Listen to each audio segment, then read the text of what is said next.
예, 상강에서는 우리 청소년의 발달에 있어서 스트레스에 관련돼서 학습하도록 하겠습니다. 자, 우리는 살아가면서 사람들은 스트레스를 안 받을 수는 없죠. 그래서 스트레스 강도의 강약에 따라서 많은 이들이 이제 뭐 병까지도 생기는 사례가 생기는 종종 그 암이라고 하는 스트레스 발병 원인이 된다라고 하는 거죠. 그래서 스트레스는 적정한 스트레스는 어떤 그 텐션, 그래서 본인의 가업을 수행하는 데 일조를 한다라고 하는데 너무 이제 과하게 되면 문제가 생기는 거죠. 그래서 스트레스도 우리 청년기의 건강을 위해서 가장 신경 쓰는 부분 중에 하나인데 스트레스를 잘 관리해야만 본인의 건강에 있어서도 크게 생활상의 어떤 변화나 심리적, 생리적인 안정이 흐트러지지 않는 유쾌하지 못한 상태. 그래서 우리가 스트레스를 받게 되면 일반적으로 불안해지거나 긴장을 하게 되죠.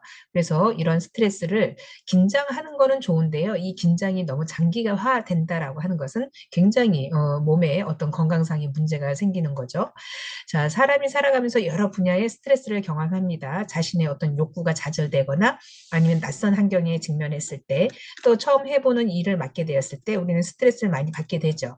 그래서 처음 우리가 이제 기본적으로 생각을 해보면 청소년 시기에서 청년으로 넘어오는 과도기적인 관계에 있어서 청소년은 그동안에 부모님들이 이제 그 부모님 슬하에서 그래서 편하게 먹고 자고 그리고 어떤 신경을 쓸 일이 없는데 청년기가 되면서 사회생활, 초년생으로 되게 되면 이제 취업과 관련해서 이제 스트레스를 받게 되고 그리고 이제 독립의 시기가 되다 보니까 본인이 앞으로 살아가야 될 여러 가지 생애 주기에 따라서 가장 큰 스트레스가 있지 않을까라는 생각이 듭니다.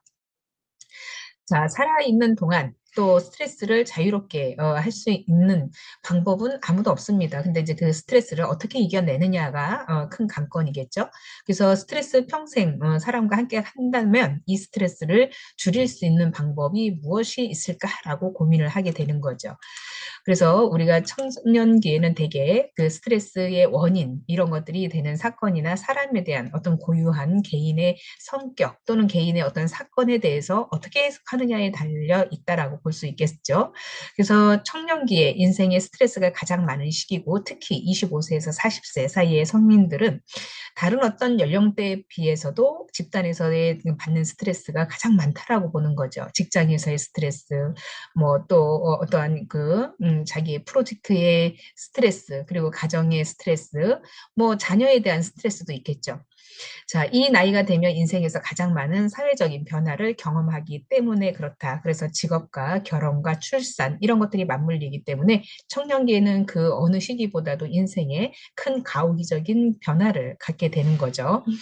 자, 가장 보편적으로 받는 스트레스는 경제적인 측면일 것인데요.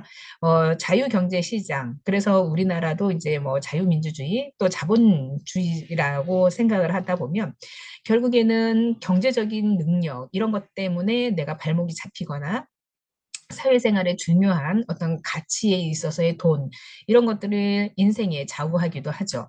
그래서 청년기에부터 벌써 빚으로 시작해서 계속 허덕이는 부분은 청년 빈곤을 야기시키는 부분이 많죠. 그래서 청년들이 이제 뭐 빚으로부터 시작한다라고 하는 것이 결국에는 집값이 비싸다 보니까 대출을 받고 또 학업에 관련해서 학업의 어떤 대출 관련해서 사회에 취업하면은 이제 계속 원금을 갚아가야 되는 시기, 이런 것들이 청년에 있어서의 가장 큰 스트레스의 원인이 된다라고 볼 수 있겠습니다. 자, 우리가 신체적으로 스트레스에 반응하는 능력은 연령이 증가하면서 감소하는데요. 정상적인 상황에서 신체 체계가 제대로 기능하지 않거나 또는 스트레스를 주는 사건에 직면하게 되면 나이가 들수록 효율적이게 대처하지 못한다라고 하는 부분이 있겠죠. 그래서 스트레스는 모든 사람들이 생활에 있어서 피할 수 없는 생활의 일부이다라고 볼 수 있는데요. 스트레스는 필수적이고 또 어떤 스트레스는 활력을 주기도 하는데 스트레스는 우리 뇌혈관 질환에 치명적인 영향을 주죠. 그래서 고혈압이라던가 심장질환, 뇌졸중, 뭐 궤양, 뭐 심지어는 위암, 그런 것도 뭐예요. 우리가 스트레스를 많이 받아서 그렇다라고 하는 거죠. 그래서 뭐 위염에부터 시작해서 위역류증, 그리고 그 역류증이 좀 심하게 되면 위궤양이 통해서 인해서 뭐 암으로 발생하는 경우 점점 질병을 일으키는 악화 요인이 되는 요인이기도 했다라고 하는 것이 스트레스의 원인으로 시작되는 경우가 많다라고 하는 거죠. 그래서 청년기에는 이런 스트레스, 자기 관리가 중요하다라고 하는 그런 요인이라고 볼 수 있습니다. 그래서 우리가 스트레스를 만성적인 요인으로 인해서 면역 질환이 떨어진다라고 하죠. 그래서 우리 보통 이제 연령대가 요즘에는 이제 다양하게 생겨나는 것 중에 하나가 대상포진이라는 거 알고 계시죠? 대상포진은 내가 면역력이 떨어지게 되면 피부에 신경계 쪽에 이렇게 수포처럼 생겨서 나타나는 질병인데요. 이런 것 또한 역시나 일에 대해서 어떠한 이제 과한 일을 하거나 과한 스트레스를 받거나 그렇게 되면 면역력이 떨어지면 우리 몸에 이렇게 수포처럼 생겨가지고 굉장히 신경계통이 아프죠. 자, 이런 것들이 만성질환에 있어서의 면역체계에서 질병과 연결되고 또 스트레스 연구자에 따르면 인생에 있어서 일어난 사건, 그래서 좋은 일이든 나쁜 일이든 우리 신체 모두에는 평형 상태를 유지하려고 하는데 이게 깨지게 되면 결국에는 인생의 어떠한 큰 질병적인 부분으로 발병할 수밖에 없다라고 하는 거죠. 그래서 상쾌한 스트레스는 또 인생의 어떠한 흥미, 즐거움, 또 극적 어떤 자극이 제공되기도 하지만 불쾌한 스트레스는 계속 직면하게 되다 보면 우리를 몸을 힘들게 한다라고 하는 거죠. 자, 이런 점에서 스트레스는 신체 면역 체계 또는 신경계, 호르몬 분비, 신진대사 이런 것들에 영향을 미칠 수 있다라고 봅니다. 그리고 우리가 가장 흔히 보고 있는 스트레스는 신체적인 증상으로 두통, 근육통, 그리고 근육 긴장, 위통, 피로, 그리고 뭐 신경 과민으로 인해서 우리가 이제 불안이라던가 긴장, 분노, 짜증, 그리고 불면증 이런 것까지도 호소를 한다라고 하는 거죠. 그래서 만병의 근원은 뭐다? 스트레스다라고 할 수 있겠죠. 자, 인지 능력을 한번 보시게 되면 청년기의 인지는 우리가 존재하는 사회를 이해하고 더불어서 살아가는 존재인 주변, 사람과의 관계를 매끄럽게 풀어가는 지적 능력을 이야기를 합니다. 그래서 인지가 어느 정도가 유지가 돼야 되는 거지. 인지 능력이 떨어져 그러면 뭐예요?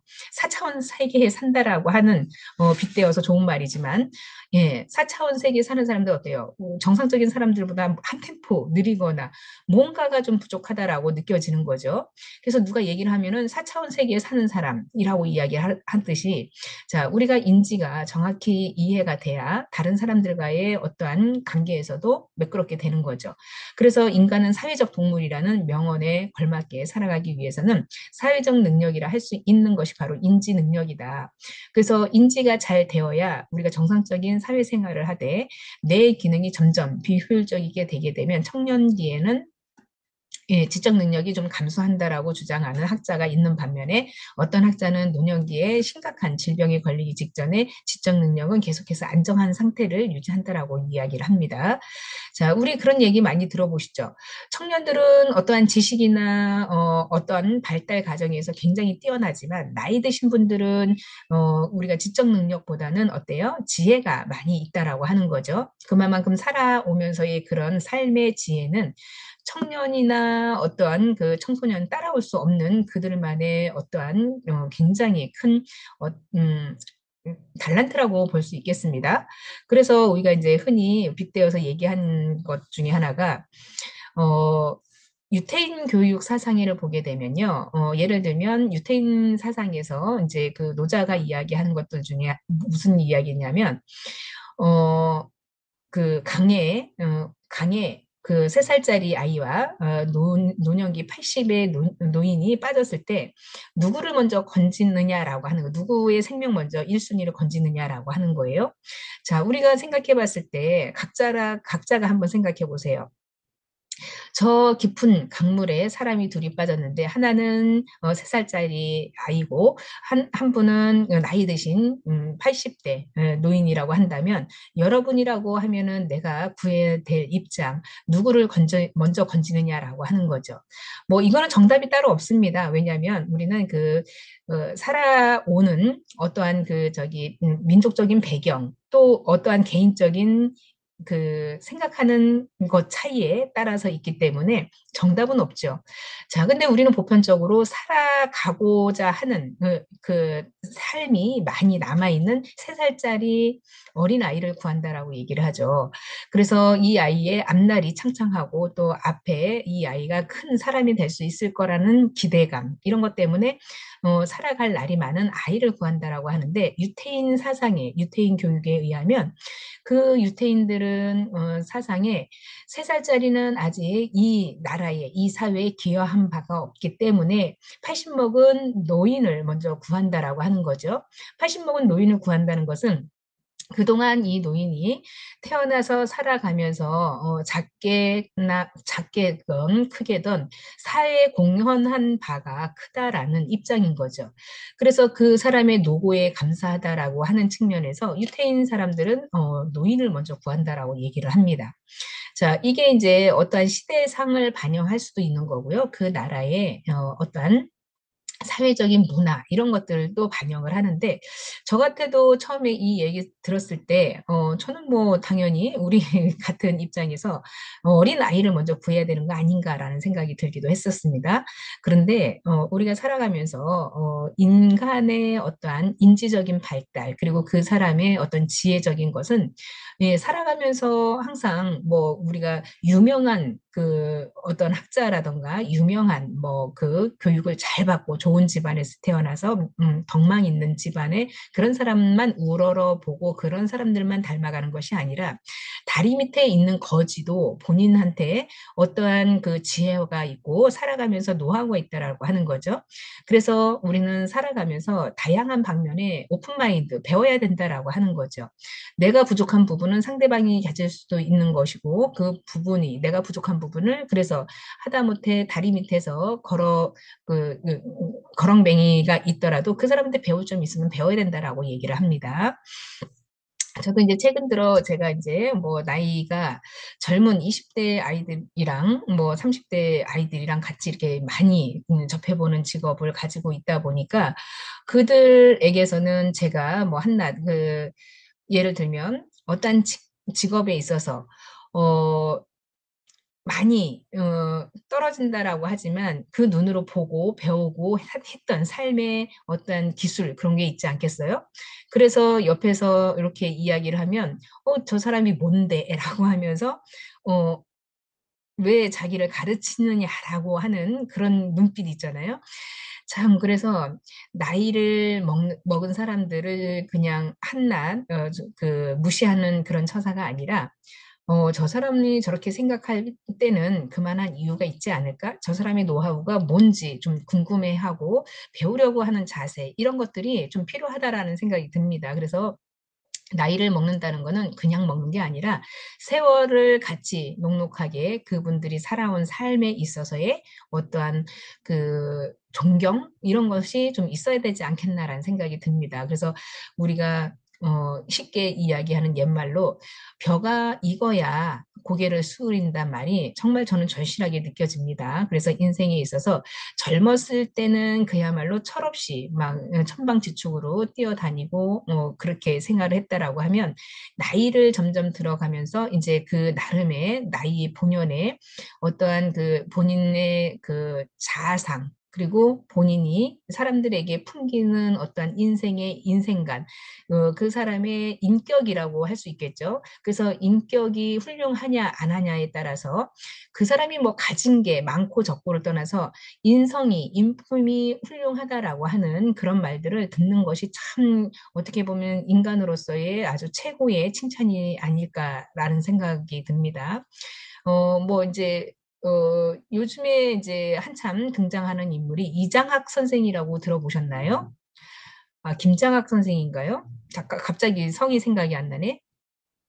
자, 이분은 그 한약방에서 한약을 지으면서 굉장히 유명한 한약방인데 지금도 현존해서 살아계시는 분이거든요.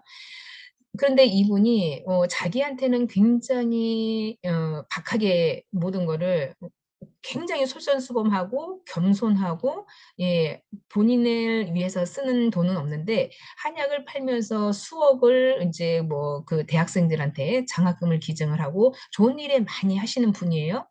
그래서 이분은 허투루 본인의 어떠한 그 권력이라든가 이런 거를 뭐 생각하지 않고 주변의 학생들이 공부할 수 있는 그런 그 방향성을 틀어주니까 그 선생님의 제자는 아니죠. 후원을 받은 학생들이 정말 공부를 열심히 해서 사회에 좀 많은 기여를 하는 그런 이제 그 숨은 어떤 의인이라고 할 수 있는데, 자, 이런 분들이 우리 사회에 많다라고 하면은 건강하고 밝은 미래가 되겠죠. 그래서 우리가 청소년기에 청년기에 이런 발달 과정을 겪으면서 나름대로의 우리가 살아가면서의 인지 능력, 그래서 인지 능력이라는 것은 나를 알고 내가 깨우치고 그리고 주변 사람들에게 이로움을 주는 이타의 정신을 주는 이런 이제 마음가짐 이런 것이 좀 중요하다라는 생각이 들기도 해요. 그래서 우리가 인간 행동과 사회 환경은 인간이 사회에 적응하면서 태어나서 성장하면서 다양한 그 배경에 인간 행동을 우리가 실천해 가면서 또 살아가면서 이런 그 학문을 접하면서 정말 후대의 어떤 업적을 기리기 위해서 존재하는 게 아니라 살아가는 그 삶 자체가 나중에 기록이 돼서 훌륭하게 면모를 비치는 이런 것들이 바로 이제 우리가 역사라고 이야기를 하는데, 자, 인지 부분에서 내가 정말 그 괜찮은 사람처럼 살아갈 거야라고 하는 사람은 처음부터 없어요. 그렇죠? 근데 살아가다 보니까 나의 어떤 인생의 길 안에서 내가 그 나의 정체감을 잘 형성을 해서 올바른 사회생활로 일으켜 가면서 선조들 그리고 우리의 선배들이 했던 그리고 이제 정치인들 중에서도 굉장히 유명하신 분들 많잖아요. 자, 그러다 보니까 그런 사람들을 빗대어서 역사가 말해주듯이 우리의 인생도 우리의 가족에게 우리 조상들, 그러니까 우리 뭐 위에 아버지, 할아버지, 그 할아버지의 할아버지, 이런 식으로 그 가문의 어떠한 그 역사가 계속 생겨난다라고 하는 거죠. 그럼으로써 우리가 청소년기에 바람직한 사회생활을 할 수 있게끔 부모로서부터 아이들을 키워가면서 그리고 그 아이들이 성장함에 있어서 올바른 길을 인도하게끔 하는 것이 우리 사회의 역할이 아닐까라는 생각이 듭니다. 그 사회 역할을 제대로 잘하기 위해서는 뭐예요? 인지, 능력, 인지 발달 잘 할 수 있게끔 도와줘야 되는 측면이라고 하는 거죠. 그래서 그로 인해서 스트레스는 그 많은 어떤 인지 부분에 있어서 많이 받게 되면 어떻게 된다? 병에 걸리는 경우가 허다하다라고 하는 거죠. 그래서 적당한 스트레스는 괜찮지만 과도한 스트레스는 사람의 삶에 있어서 단축을 시키는 게 바로 과잉 스트레스라고 할 수 있겠죠. 자, 이런 사회적인 관계 측면에서 본다면 우리가 경험을 증가할수록 사회적인 관계를 그리고 또 능력은 되게 성숙해지기 때문에 인지 능력이 발달한다라는 주장. 그래서 이런 다양한 주장들이 있기 때문에 우리가 오랫동안 지적 능력 대략 뭐 20세경에 절정에 달한다라고 하는데 그 위에 쇠퇴한다라고 생각되어 왔지만 그렇지 않고 그리고 어떤 연령 집단에서도 지능 검사를 실시한 결과 청년과 어떠한 그 시기에 가장 뛰어난 것으로 밝혀졌다라고 하는 거죠. 그래서 우리가 다양한 지능 검사를 실시해 봄으로써 자체 영향하기보다는 동시대의 출생 집단의 효과 때문이라고 할 수 있는데 우리 사람들은 태어나면서 예전 세대보다 양질 그리고 장기간의 어떤 교육을 받았기 때문에 아는 것은 점점 더 많이 있죠. 그리고 AI 시대에 점점 이제 우리가 초스피드로 내가 몰랐던 지식을 다 알려주니까 지적 능력도 굉장히 크게 가지고 있다라고 하는 거죠. 청년기의 이런 우수한 지적 수행 능력을 우리는 지능에 있어서의 연령에 따라서 감퇴한다기보다는 청년들이 경험하는 바에 따르면 한 세대 전에 태어난 사람보다 지적 능력은 더 발달시킬 수 있다는 의미가 있다라고 하는 거죠. 그만큼 시대가 발전하면 발전할수록 머리, 두뇌는 발달한다라고 하는 것인데 과거에 우리의 아버지 때를 생각해 보시면 그때는 스마트폰이 없었던 시대에 있잖아요. 그러다 보니까 우리가 알고 있는 것은 지역사회, 그 근방에 있는 것만 알고 있지 전 세계적으로 실시간으로 뉴스를 보거나 매스컴을 보지 못했잖아요. 근데 아는 폭이 점점 사회가 발전하고 IT 기술이 계속 상향되면서 세계 각국의 어떤 이쪽 뭐 예를 들어서 어 저쪽에 뭐 아프리카에서 어떠한 그리고 또 이슬람에서 전쟁이 있다라고 하면 실시간으로 뭐 몇 시간 되지 않아도 바로 전쟁이 일어났구나라는 것을 알고 있죠. 또 어디 경제가 안 좋다라고 하면 그 여파가 우리나라까지도 경제에 굉장히 큰 영향을 주는 거죠. 그만큼 사람이 살아가면서 세계가 바뀌어지고 나라가 발전함으로써 점점 아는 지식은 많이 늘어나고 따라서 어때요? 지적 능력은 더 발달할 수밖에 없다라고 하는 거죠. 과거의 조상들을 생각해 보면 그 우리 이제 검사를 해보게 되면 IQ 검사도 굉장히 상이하게 변화되고 있다라는 사실을 알고 있을 것입니다. 자, 이렇게 지적 발달은 신체 발달과 마찬가지로 꾸준히 감소를 보이는데 신체 발달이라고 하는 것은 이제 몸이 쇠약해지고 병을 얻을 수 있는 부분이라고 하는 거죠. 근데 우리가 세상에서 좋아지는 거는 많지만 우리가 결국에는 나이를 먹는다는 거는 뇌 기능도 저하된다라고 하죠. 뇌도 늙어가는 수밖에 없어요. 그러다 보니까 어떠한 이제 그 신체 발달에 있어서의 감소가 결국에는 뇌의 발달에도 감소를 보이게 되는데 특히 뭐 비언어적인 능력이라던가 유동성, 지능에 대한 언어 능력, 이런 결정성, 어떤 지능보다는 더 일찍 빠르게 감소한다라고 하는 것인데 자, 이건 이제 늙어가면서 어쩔 수 없는 우리의 신체 기능 그리고 뇌 기능이라고 할 수 있겠습니다. 그래서 비언어적인 능력이라 하는 것은 말로 하는 게 아니라 행동이나 어떤 표현 이런 걸로 이야기를 해요. 그래서 언어 능력보다 더 빨리 감소하는 것으로 고전적인 노화 양상이라고 부른다라고 하는데 결정성 지능은 교육이나 경험에 축적되는 효과를 반영하기 때문이다라고 할 수 있겠습니다.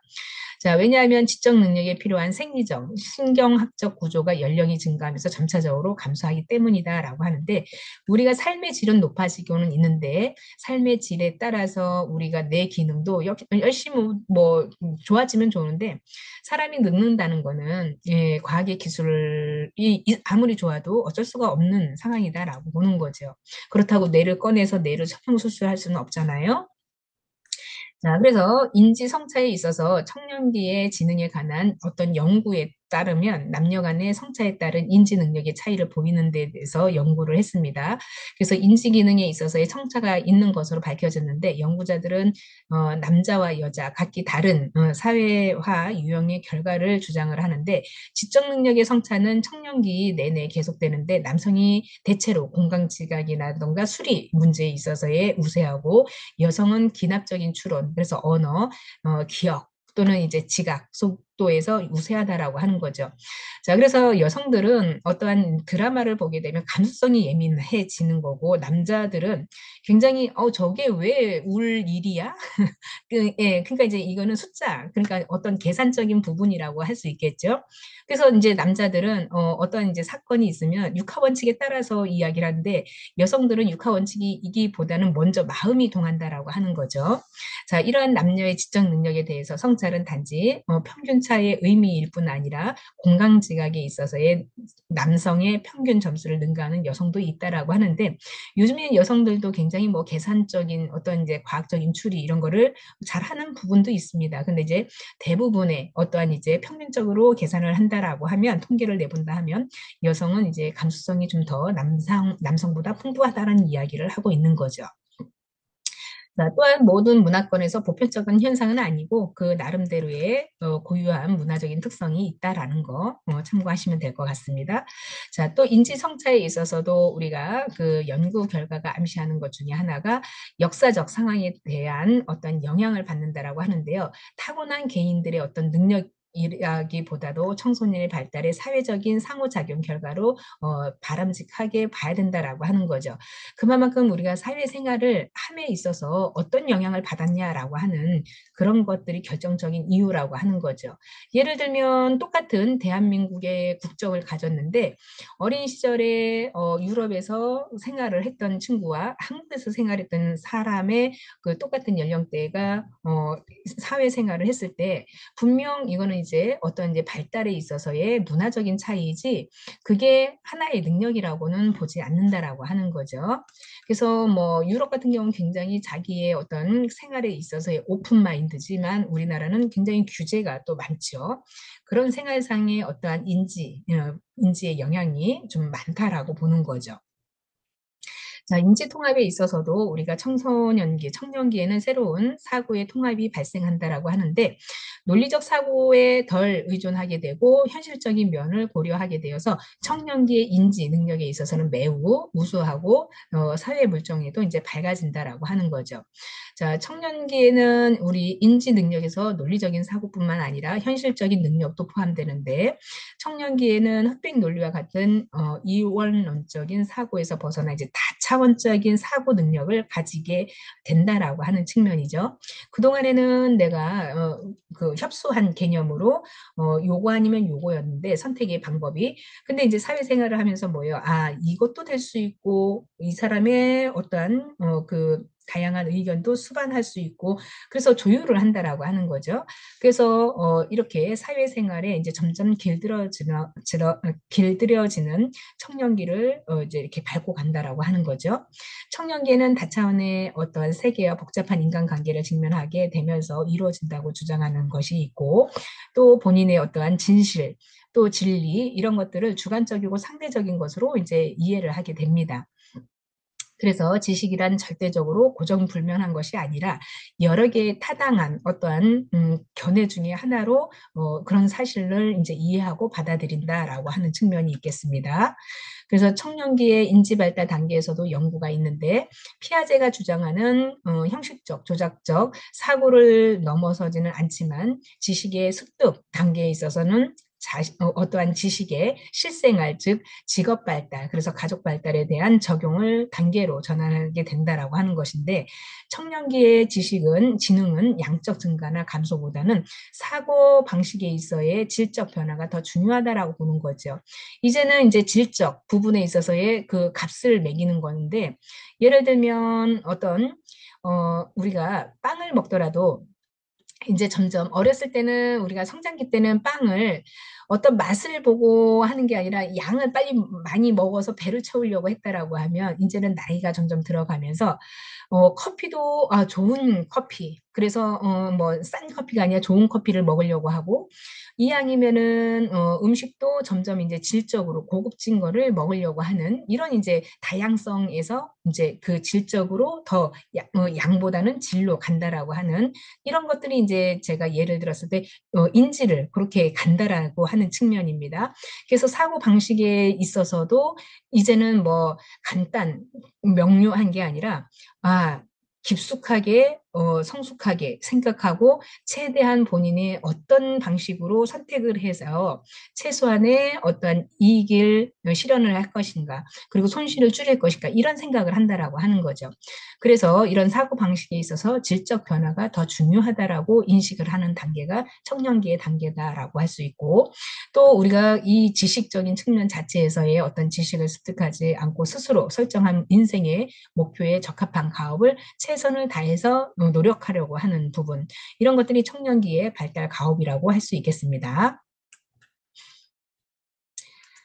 자, 그래서 에릭슨이 성격 발달의 이론을 또 굉장히 주장을 잘했죠. 그래서 성격의 정의를 뭐 매우 어려운 개념 중에 하나가 정신적, 정서적, 기질적, 행동적 특성에 있어서 20대, 30대의 성격이 완벽히 형성하는 것으로 보고 있는데 인간의 발달은 어떻게 이루어지는가에 대해서 체계적인 이론을 확립하고 에릭슨은 덴마크 독일인으로서 미국에서 생활 활동을 했다가 나중에 발달 심리학자, 아동 정신 분석 학자로 이제 유명하게 된 거죠. 그래서 인간의 심리 발달 이론을 연구하면서 정체감 위기라는 말을 만들어냈습니다. 이론을. 그래서 에릭슨은 심리 사회적인 어떤 성격 유형 이론에 있어서 청년기에는 친밀한 단계. 그래서 이런 거를 원하고 있다라고 보는 거죠. 그래서 에릭슨은 친밀한 관계란 타인을 이해하고 깊이 공감하고 어떠한 대화에 있어서의 수용 이런 것들을 발달시켰다라고 보는 거고요. 개인적으로는 어떤 이제 대인 관계에서의 깊이 이런 것들을 관여하기를 바라는 거고 청년기에는 친밀감 대 고립감으로 구분했는데요. 이런 친밀감이란 자신의 어떤 정체감, 다른 사람과의 정체감을 융합시킬 수 있도록 노력함을 표현했다라고 볼 수 있겠습니다. 그래서 희생과 어떤 양보가 요구되는 친밀한 관계에서의 있어서의 능력은 청년기에 획득하는 것으로 여겨지면서 정체감에 의해서 좌우된다라고 볼 수 있고요. 또 우리가 정체감 확립 후에서 타인과의 관계에 있어서의 진정성, 친밀감 이런 것들을 형성할 수 있다라고 본 거죠. 그래서 청년기에는 우리가 사람 이제 배우자를 만나서 결혼을 하고 또 그 결혼을 통해서 더 돈독한 관계를 가지게 되는 것. 그래서 친밀감을 어떠한 욕구로 충족시키고 또 친밀감은 성적 관계에서도 나타나는 이런 것들이 우리가 이제 뭐 쉽게 얘기하면 친밀감이라는 것은 대인 관계를 이야기를 하지 성적 관계에서 나타나는 것은 아니다라고 아예 선을 그었죠. 성적 관계라고 하는 것은 뭐 이제 이성적인 관계에 있어서의 어떠한 이제 만남이라고 이야기를 할 수 있는데요. 청년기는 당연히 결혼이라는 것도 포함이 되죠. 배우자를 고르고 또 인생에 있어서 가장 중요한 시기라고 볼 수 있기 때문에 그렇습니다. 자, 우리가 에릭슨의 성격 발달에 있어서의 상호 의존성, 상호 관계를 제공하는 우정 관계에서도 친밀감이 형성될 수 있다라고 하는데 타인을 이해하고 또 타인과 함께 능력으로 함께 어떤 일에 있어서의 능력 발휘 이런 것들도 바로 여기에 속한다라고 볼 수 있겠죠. 그래서 우리가 사회적으로 성숙한 사람들은 타인과의 효율적인 의사소통을 잘 할 수 있는 능력이 있고요. 또 타인의 요구에 민감하게 반응하면서 인간에 대한 포용력 이런 것들을 갖출 수 있다라고 보는 거고요. 친구 간의 어떤 우정 그리고 애정, 헌신, 그리고 성숙한 사람으로서 훨씬 더 현저하게 나타난다라고 보는 거죠. 그래서 긍정적인 결과와 부정적으로 결과가 나눠볼 수 있는데 그 긍정적인 것은 성적 친밀감, 그래서 진정한 우정이나 안정된 사랑, 그리고 결혼의 지속을 포함하는 친밀함을 이야기를 하는 것이고 부정적인 것은 고립과 어떤 고독 이런 것인데 만일 친밀감이 확고한 정체감의 기초가 아니라면 이 어떠한 이제 이별이나 별거 이런 거를 초래할 수 있다라고 보는 거죠. 그래서 에릭슨이 이야기하는 청년기에는 친밀감 대 고립감이 굉장히 발달 과정의 우선순위다라고 볼 수 있는 거고요. 이런 확고한 정체감을 형성하지 못했을 때는 타인과의 관계 설정에 있어서의 대인 관계에서의 깊이, 그리고 상대를 가리지 않는 뭐 성행위, 그래서 이제 문란한 어떤 사회생활 이런 것들이 있을 수 있다라고 보는 거죠. 정체감을 확립하지 못했을 때 그렇다는 이야기입니다. 자, 그래서 우리가 또 심리학자의 이야기에 따르면 유흥의 발달 단계에서도 역시나 우리가 심리학으로 큰 줄기로 봤을 때 유흥은 환자의 치료를 임상 경험과 자신의 자아 분석을 통해서 청소년 성격의 발달 이론을 전개했죠. 그래서 프로이드나 에릭슨처럼 청년기에 이르는 발달 단계에서는 어떤 뭐 그런 생애 전반에 대해서 발달 단계를 세부적으로 나누지는 않았지만 전반기에 중년기, 위기 또는 뭐 노년기 3단계로 나눴다라고 하는 거에 이제 의미를 둘 수 있겠습니다. 그래서 융은 인간 발달의 긍정적인 목표는 자아 실현이라고 보았고 자아 실현은 인간의 성격이 모든 면에서 조화롭게 융합돼야 된다라고 주장을 했죠. 그래서 생애에 있어서의 어떤 전반기와 후반기에 각기 다른 방향이 발달되는데 대체로 태어나면서 45살에서 40살까지의 어떤 그런 그 후반기, 전반기라고 해야 되나? 예, 전반기에 외적으로 또 팽창하는 시기, 성숙의 힘에 의해서 자아가 발달되고 외부 세계와의 어떤 대처의 능력이 활발해지는 것, 이런 것들이 이제 융이 이야기하는 전반기의 인생관이라고 볼 수 있겠습니다. 그래서 융은 타인과의 어떤 어울리는 그런 시간들, 그래서 사회에서의 보상을 많이 받으려고 하는 노력을 하고 있다. 그래서 직장에서의 경력을 쌓으면서 경력을 쌓으면서 그 경력으로 인해서 내가 이제 사회에 안정된 생활을 하면서 결혼을 통해서 가정을 형성하고 사회에서 어떤 성공하려고 하는 그런 전력을 다한다라고 하는 거죠. 그러기 위해서는 남자는 대체로 남성적인 특성, 기술 이런 것들을 발전시키려고 하고 여성들은 여성적인 특성과 기술을 발전시킬 필요가 있다라고 성격에 있어서의 융이 이렇게 주장을 했습니다. 그래서 융은 이 시기에 어느 정도 일방성이 있다라고 주장을 했고요. 청년기는 외부 세계를 정복하는 데 있어서 자신을 바칠 필요가 있다라고 했고 환경적인 부분에 확고하고 또 단호하게 대처하는 것이기 때문에 젊은이들이 자기의 어떤 회의라던가 환상, 내적 본질 따위에 지나치게 사로잡혀 있는 것은 별로 유익하지 못하다라고 결론을 내렸습니다. 그래서 내성적인 사람보다는 외형적인 사람, 이런 사람들이 어찌 보면은 시기에 보다 순조롭게 생활할 수 있다라고 보는 거죠. 내향적인 사람과 외향적인 우리 MBTI라는 검사를 하시게 되면 M이냐 T냐라고 막 이야기하잖아. I냐 T냐. 그러면은 우리는 이제 뭐 T라고 얘기를 하거나 I라고 이야기를 하잖아요. 그게 바로 이제 내향성과 외향성을 이야기를 하는데 우리가 외향적인 성격은 아무한테나 가서 그냥 편안하게 이야기를 하고 대화를 할 때도 이 사람이 누구를 꼭 가려서 누구하고만 얘기를 하고 누구는 얘기를 안 하고 그리고 내 나름대로의 사람들의 어떠한 기준 이런 거를 정해서 좀 편안하게 한다라고 하는 것이 이제 외향적인 사람들의 성격이죠. 내향적인 사람은 다른 사람한테 가서 말을 잘 붙이지를 못하고 사람을 가리는 거죠. 그러다 보니까 이런 성격의 유형에 따라서 청년기에 외향적인 성격이 참 사회생활 할 때는 그래도 그나마 좀 스트레스를 덜 받게 되겠죠. 자, 콜버그가 이야기하는 것 중에 하나가 도덕성 발달인데요. 콜버그는 도덕성 발달을 이제 종단 연구를 실시하면서 20년간 연구를 했다라고 하는 거죠. 그래서 도덕성 발달 단계를 이제 본인이 하나의 어떤 주장으로 이론으로 가설을 세웠는데요. 도덕성 발달에 있어서 6단계로 설명을 하고 있습니다. 자, 1단계는 처벌과 복종 지향 단계이고요. 행동의 결과에 따라서 가치가 결정되고 처벌이 클수록 더 나쁜 것을 피할 수 있다라는 처벌에 있어서는 나쁘지 않다라고 생각을 하는 것. 그러니까 1단계는 무조건 처벌과 복종이에요. 그래서 내가 이거를 시행하지 않으면 나는 벌을 받겠구나라고 하는 거죠. 그럼 벌을 받지 않기 위해서는 노력한다라고 하는 거죠. 자, 2단계는 도구적 상대주의의 지향 단계에서 자신의 이익을 얻기 위해서 권위자의 규칙에 따라서 하고 다른 사람의 입장을 받아들인다라고 하는 것이 2단계입니다. 자, 3단계는 대인 간의 조화. 그래서 착한 소년, 소녀 지향 단계이고 4단계는 법과 질서를 지향하는 단계다라고 보는 건데 3단계는 행위의 의도성에 따라서 도덕적인 판단을 한다라고 하는 거죠. 타인을 기쁘게 하거나 인정받는 것이 옳은 것이라고 생각하면서 착해지려고 하는 사회적 규범을 준수한다라고 하는 거예요. 자, 네 번째 단계는 권위를 존중하고 질서를 유지하면서 옳은 행동으로 사회적인 규범이나 질서를 지향한다라고 하는 거죠. 자, 도덕적인 부분에 있어서의 5단계에서는 융통성이 발휘되는 단계고 개인의 권리를 존중하고 사회의 약속은 다수의 이익을 위해서 변화될 수 있다라고 생각하는 거죠.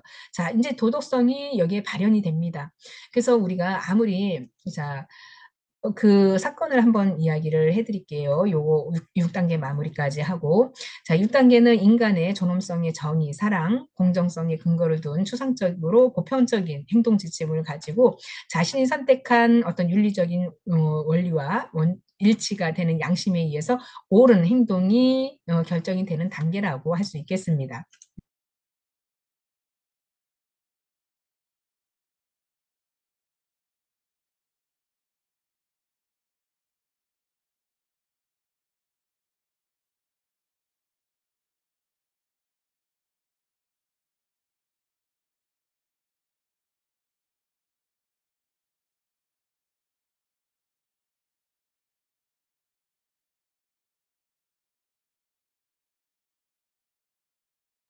아, 네. 마이크가 좀 소거가 안 됐었네요. 예, 다시 말씀드리겠습니다. 이 도덕 발달의 이론에 있어서의 대표적인 일화에 대한 내용인데요. 그 도덕 발달에 있어서의 그 착한 아이, 그리고 이제 뭐 법에 복종하는 아이, 뭐 이렇게 이제 아까 이야기했던 대로 콜버그의 1단계 처벌과 복종 단계, 2단계는 도구적 상대주의 지향 단계 이렇게 나눈다고 했잖아요. 자, 이게 이제 대표적인 예가 어떤 예냐면 하인즈 딜레마라고 하는 대표적인 사례입니다. 그래서 하인즈는 이제 아내가 병에 걸렸는데 이 병의 아내는 생명이 위험한 상태예요. 그래서 하인즈가 부인을 낳기 위해서 약을 구매를 해야 되는데 그 약국에 가서 자기 부인을 살리기 위해서 약을 좀 달라고 했습니다. 근데 그 약국에 있는 그 주인은 이 약이 새로 신제품으로 개발됐기 때문에 약값이 비싸다라고 이야기를 했고 하인즈는 돈이 없어서 그 약을 살 수가 없었습니다. 그런데 하인즈는 그 약을 부인한테 꼭 먹이고 싶었기 때문에 어느 날 약국 문이 다 닫힌 한밤중에 약국에 들어가서 약장의 약을 훔쳐가지고 부인한테 먹였죠. 그래서 그 약국에 관련된 부인을 살리려고 하는 의지, 이런 것들 때문에 하인즈의 딜레마라고 하는데, 콜버그의 이런 그 도덕적인 발달에 있어서의 딜레마는 무엇이냐면, 자, 전 인습적인 수준. 그래서 우리가 1단계는 처벌과 복종이라고 했잖아요. 그러면 요 처벌과 복종은 전 인습적. 그래서 아이들이 도덕성을 배우지 않은 기본적인 사회에 있어서의 아이들한테 물어봤을 때, 자, 하인즈는 약을 훔치면 안 돼라고 이야기를 하는 거죠. 아이들 입장에서 1단계에서. 그래서 왜? 라고 했더니 경찰에 잡혀가면 감옥에 갈 수 있으니까 라고 이야기를 합니다. 여기에 따른 행동 기준은 뭐예요? 행동의 결과를 아이들은 처벌에 따라서 옳고 그름을 한다라고 하는 거죠. 자, 그럼 2단계는 자, 상대주의적인 지향 단계라고 했죠. 그래서 개인주의와 도덕적인 어떤 목적 지향성을 가지고 있다라고 하는 거죠. 그러면 이제 우리가 여기에서 반응할 거는 뭐냐면, 자, 3살짜리 아이들, 7살짜리 아이들, 초등학생 아이들, 이 아이들은 하인즈는 아내를 살리기 위해서 약을 훔칠 수 있어. 나중에 약값을 갚으면 되니까라고 생각을 합니다. 자, 이거는 이제 개인적인 어떠한 필요에 의해서 보상과 그런 중심의 판단을 하게 된다라고 하는 거죠. 자, 그러면은 2단계는 상대주의 지향이니까 우선은 약이 필요하다 보니까 먼저 뭐예요? 약을 훔칠 수 있다라는 관념에 이 아이들이 이렇게 공통적으로 생각한다라고 하는 거죠. 자, 그러면은 3단계는 우리가 대인 간의 어떤 조화, 그래서 착한 소년, 소녀 지향 단계라고 이야기를 했잖아요. 자, 이럴 때는 우리가 인습 수준 단계라고 하는 것이죠. 그래서 반응은, 자, 하인즈는 좋은 남편이니까 아내를 살리기 위해서 훔치는 게 옳아라고 이야기를 합니다. 그만큼 이제 부인을 사랑하는 마음 때문에 훔쳐야 된다라고 하는 것은 이제 아이들이 받아들인 거고, 자, 그러면은 기준은 뭐예요? 사람들이 기대하는 것은 좋은 사람으로 행동해야 된다라고 하는 거죠. 약을 먹지 않았을 때 부인이 죽어가는 것을 이제 볼 수가 없다라고 하는 거죠. 그럼 4단계는 권위적인 어떤 존중이나 사회적인 질서를 유지하는 것에 있어서의 행동으로 사회적 규범에 대한 질서를 지향한다라고 하는 단계인데, 자, 이 반응에는 하이즈는 약을 훔치면 안 돼. 법을 어기는 것은 잘못된 일이야 라고 생각을 한다라고 하는 거죠. 기본에서는 이제는 그 질서 유지를 위해서 우리가 이제 도덕 발달이라는 걸 배웠잖아요. 그러니까 법과 규범 이런 거를 이제 여기에서 아이들이 그 질서를 유지해야 된다라는 차원에서 나쁜 짓이니까 왜 사회 질서가 법이라고 하는 테두리 안에 법과 규범이 있는데 이거를 어겼으니까 나쁜 짓이야라고 생각을 한다라고 하는 거죠. 자, 그러면 후인습. 자, 이런 그 도덕성에 대해서 어떠한 그 이론을 배웠고 이후에 아이들이 생각하는 거는 도덕적인 융통성을 발휘하는 단계라고 하는 거죠. 그래서 후인습적인 수준이라고 이야기를 합니다. 그래서 사회적인 약속에 있어서 다수의 이익을 위해서 변화될 수 있다라는 생각을 하는 거죠. 그래서 여기에 5단계에서는 생명을 구하는 것은 어떤 법보다도 더 중요하다라고 보는 거기 때문에 하인즈가 약을 훔치는 것은 정당화할 수밖에 없다라는 생각을 하는 거죠. 그래서 이 단계, 5단계에서는 이제는 아이들이 도덕적인 부분에서 인습 후 새롭게 바뀐 개념이 뭐냐면 인간의 권리, 생명 존중의 원리, 그리고 상황적인 판단 이런 것들을 이 단계에서 한다라고 하는 거예요. 5단계에서. 자, 6단계에서는 그나마 이제 6단계에서는 인간의 존엄성, 정의, 사랑, 공정성 이런 거를 근거를 두서 추상적이고 보편적인 행동 지침을 지향하고 자신의 선택적, 윤리적 어떤 원리 그리고 원칙 이런 양심에 있어서의 옳고 그름 행동에 대해서 결정되는 단계라고 보는 거죠. 그래서 여기에 6단계의 반응은 아이들의 반응은 생명은 지키기 위해서 보편적으로 어떠한 가치나 하인즈가 법을 어기면서까지도 도덕적인 부분에 있어서는 그 행동이 옳을 수밖에 없다라고 생각을 한다라고 하는 거죠. 그래서 이 기준은 더 우리가 살아가면서 사람으로서의 어떤 양심 그리고 보편적인 도덕 이런 거 생명 존중의 원리 이런 것들을 배움으로써 홀버그의 이렇게 6단계 자 6단계라고 하지만 사실 여기에는 세 가지 단계라고 보는 겁니다. 자 여기는 전 인습 단계 인습 단계가 여기가 첫 번째 단계고요. 두 번째는 인습 단계입니다. 인습 단계 그리고 여기는 후 인습이라고 해요. 자 그러면은 후 인습 자, 여기에 우리가 이제 전인습 단계에 1단계, 2단계, 후 인습 단계에 1단계, 2단계, 후 인습 단계 1단계, 2단계 이렇게 나눈다라고 하는 거예요. 그래서 총 6단계, 1, 2, 3, 4, 5, 6 이렇게 해서 콜버그의 도덕성 발달에 있어서는 전 인습 단계, 인습 단계, 후 인습 단계 이렇게 나눠지는데 그리고 이 인습 단계에서 1, 2단계 우리가 금방 이야기했듯이 1단계에서는 어떤 이제 하인즈에 관련돼서 법적인 기준 그래서 그 법적인 기준이 뭐예요? 예, 어떠한 그 처벌과 복종에 관련된 지향 단계라고 했죠. 그래서 생각을 하는 거죠. 그래서 훔치면은 경찰에 잡혀서 감옥에 갈 수 있어. 그래서 훔치면 안 돼라고 하는 것이고, 법과 기준에 따라서 어떠한 처벌을 받을까 봐 행동을 조심하는 단계라고 보는 거고요. 그리고 이 단계에서는 인습 단계였죠. 그래서 어떤 도덕적인 관계에서 여기 2단계요. 여기 도구적인 목적과 교환 지향에 대한 내용이 여기에 담겨져 있고, 세 번째는 착한 아이, 인습을 받고 나서, 도덕적인 부분에 교육을 받고 나서 착한 아이를 지향한다라고 하는 거죠. 그래서 남편이라면 아내를 구하기 위해서 뭐든지 해야 되지 않을까라고 생각을 하는 거죠. 그래서 여기에는 다른 사람에 대한 어떤 기대, 주변 사람들의 시선, 이런 것들이 여기에 보여지는 거고요. 그리고 도덕적인 부분에 있어서 좋은 사람, 착한 사람으로 보여지는 거, 이런 것들이 여기 인습을 단계에서 들어간다라고 하는 거죠. 그리고 여기 인습 단계에서의 여기 4단계는 질서 유지, 질서 유지를 지향하는 단계다라고 보는 거고요. 여기 질서 유지라고 하는 것은 모든 사람들은 법은 모두에게 존재하는 거야. 그래서 내가 훔치는 것을 시작한다라면 다른 사람도 그 법을 지켜야 해. 라고 한다는 거죠.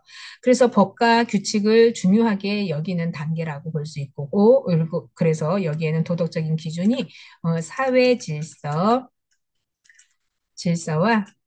권위와 유지 이런 것들이 이 단계라고 하는 것이고요. 5단계 후 인습 단계에서는 사회 계약에 대한 지향이라고 볼 수 있겠습니다. 그래서 법을 지키는 것은 중요하지만 인간의 생명이 더 중요하다라는 것을 이제 이 아이들이 여기서 깨우치게 된다라고 하는 거죠. 그래서 어떤 행동의 기준은 개인의 권리, 사회 정의, 상황적 판단을 한다라고 하는 것이고 도덕적인 기준으로는 이제 사회 계약에 있어서 더 높은 도덕 가치를 추구하는 단계라고 볼 수 있겠습니다. 자, 6단계에서는 이제 보편적인 윤리의 지향 단계라고 볼 수 있겠는데, 이 단계에서는 모든 인간의 생명은 굉장히 지킬 권리가 있다라고 보는 거죠. 그래서 양심과 어떠한 인간의 존엄성 이런 것들을 우선시한다는 게 6단계이고 행동에 있어서의 기준은 양심과 보편적인 윤리의 원칙, 그래서 정의를 실현해야 되고 생명 존중을 해야 된다라고 하는 것을 6단계에서 아이들이 받아들인다라고 하는 거죠. 그래서 도덕적인 기준은 개인의 어떤 원칙에 따른 그 사회 정의 실현 그리고 비폭력적인 저항 이런 것들이 있다라고 하는 거죠. 그래서 콜버그는 이런 이론을 창시를 했었고요. 이 이론이 굉장히 지금까지도 중요하게 받아들이게 되는 거죠.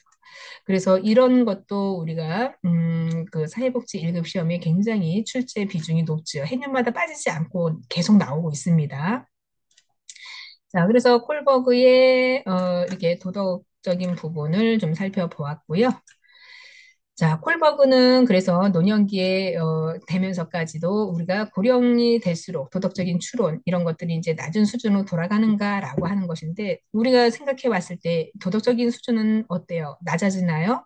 아니면 어린아이처럼 처벌을 법을 어겼으면 꼭 처벌을 해야 되나요? 예, 그러니까 이제 우리 콜버그가 이야기한 것은 노년기의 어떤 지혜 이런 것들은 변함이 없다라고 할 수 있는 거죠. 그래서 도덕적인 발달 단계와 교육 수준의 연관이 있음을 보여주고요. 또 대부분의 노인들은 청년기에 획득한 도덕적인 추론 그대로 유지하는 것을 보인다라고 하는 거죠. 한번 나의 인간으로서의 어떤 인간관 그리고 성격이 형성된다라고 하면 그 인간관에 있어서의 인품, 인격 이거는 뭐예요? 나중에 나이가 들어서도 계속 사람은 변하지 않는다라고 보는 거죠.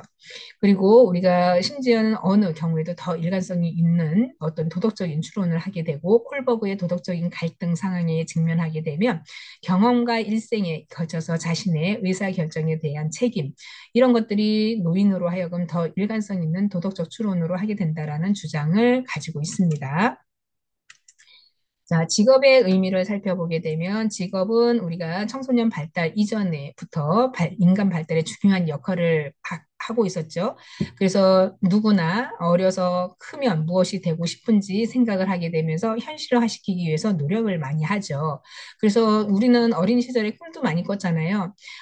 부모님들이 이제 꿈을 이렇게 얘기하면 너는 나중에 커서 뭐가 될래? 그러면 대통령이라고 하는 사람도 있을 거고 의사나 뭐 아니면 과학자 뭐 그리고 연예인 뭐 이렇게 얘기를 하는데 지금의 10대 아이들의 미래 희망은 뭔지 아세요?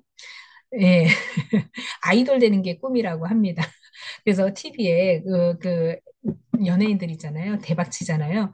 그래서 케이팝 문화를 이끄는 지금의 우리나라를 대표하는 어떤 문화 콘텐츠 그런 거를 하게 되면 아이들이 굉장히 좀 예, 그런 것 쪽으로 꿈을 많이 가지고 있다라고 하는데 해년마다 이렇게 아이들이 연예계 쪽에 어떠한 가고 싶어 하는 희망의 이런 퍼센테이지가 굉장히 높다라고 해요.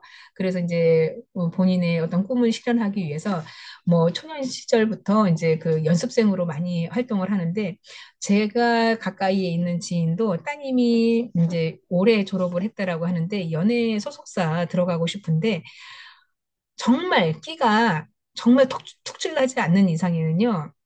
굉장히 돈이 많이 들어간다라고 얘기를 해요. 그래서 졸업하기 전에 이제 기획사에서 부모님을 한번 이제 모셔와라 그래가지고 모셔갔더니 돈이 많이 들어간다.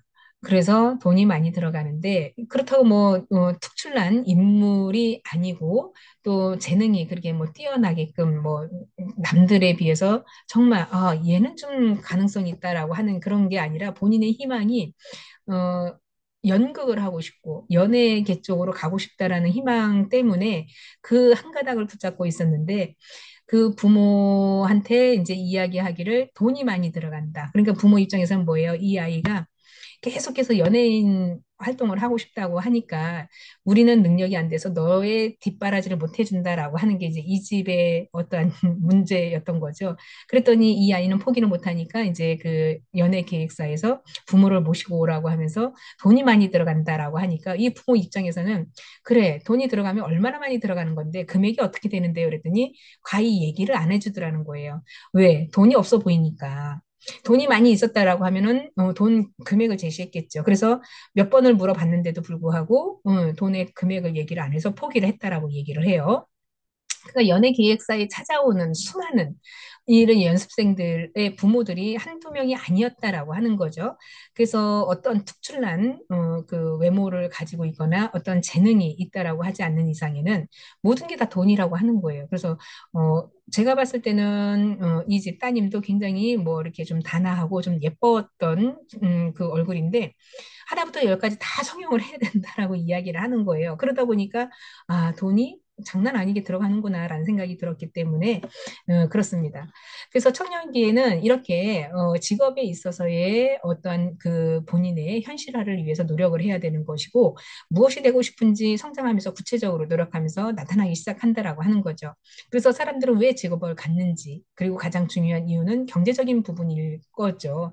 그래서 잘 먹고 잘 살기 위해서 직업을 갖는데 그 직업이 오히려 이제 자기하고의 어떠한 좋아하는 직업이면 굉장히 시너지 효과는 되겠죠.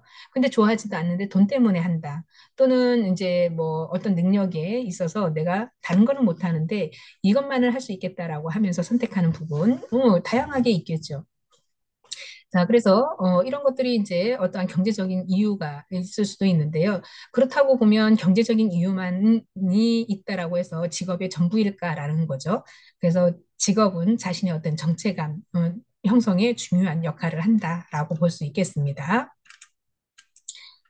자, 그래서 직업의 의미가 갖는 것은 프로이드는 우리가 일과 사랑이 있어서 인간의 가장 기본적인 행동을 결정한다라고 말하기도 했죠. 그래서 직업이라는 한 개인은 우리가 가지고 있는 삶에 있어서의 어떤 시간을 살아갈 수 있도록 뒷받침해주는 핵심 요소가 되겠죠.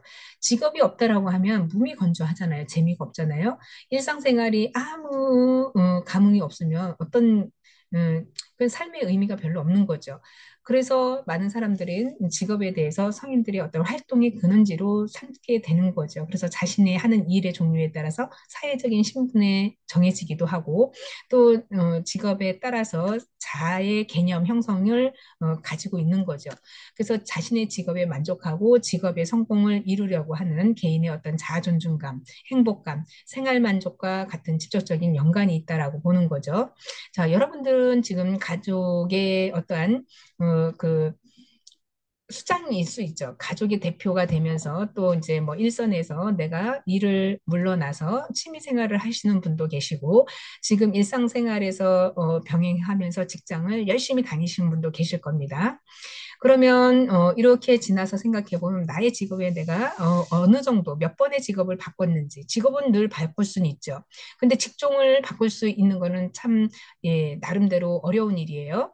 내가 회사를 바꾸는 거는 예를 들어서 어떤 사무직에서 사무직으로 늘 이제 회사를 바꾸는 건 상관이 없는데 예를 들어 직종, 그 사무일을 받다가 갑자기 내가 노동 쪽에 서비스업 쪽에 뭐 그렇게 근무를 한다라는 거는 나의 적성과 어떠한 나의 어떠한 성향이 맞지 않는 경우에는 그게 쉽지가 않죠. 근데 회사 바꾸는 거는 뭐 같은 직종에 바꾸는 거는 별 문제가 없는데 어떠한 그 일에 직종에 있어서의 변화한다는 거는 굉장히 어떤 여러 가지 직업을 가지고 있음에도 본인이 좋아하는 것 이런 거를 가지고 있어야 인생의 어떠한 희로애락 좋은 그 인생의 기쁨도 있지 않을까라는 생각이 들어서 여러분들이 나중에 졸업을 하게 되면 사회복지사로서 내가 활동을 하고자 하는 분도 분명히 계실 겁니다. 그러면 어느 정도 내가 그 구상을 해 놨을 거죠. 그래서 2년 후에 내가 사회복지사 취득을 하면 나는 요양원을 한번 준비해 보겠어. 아니면 내가 지역사회 사회복지사로 자원봉사를 좀 한번 해보겠어. 라고 생각하는 거. 앞으로는 우리가 100세 사회에 살아가야 되는 시대에 지금 와 있는 거죠. 그러니까 지금부터 내가 퇴직을 한다라고 하면 예를 들어 내가 지금 60대다. 근데 앞으로 40년을 뭐 해서 먹고 살아가야 되느냐라고 하는 거죠. 돈만 있다고 다 살아가는 게 아니라 삶에 있어서의 흥미 그리고 오락이 있어야 되죠. 그래서 내가 꾸준히 일을 한다는 거, 그래서 뭐 나이가 70, 80 됐는데도 뭐 하루 8시간 일하는 게 아니고요. 이제는 취미 생활로, 그래서 뭐 하루에 4시간도 되고, 3시간도 되고, 2시간도 되고, 내가 다니는 어떤 소속감, 이런 거를 가지고 있다라고 하면 삶의 큰 기쁨이 되지 않을까라는 생각이 들기도 하죠. 지금은 이제 우리가 직업적인 부분에서도 투잡, 쓰리잡, 젊은 사람들은 뭐 포잡까지도 합니다. 그렇게 부지런히 살아가는 사람들도 많은데, 그러면 노년기에는 내가 나의 신체 기능이 원활하지 않아. 그러면 4시간만 일할 거야. 예, 바람직한 거예요.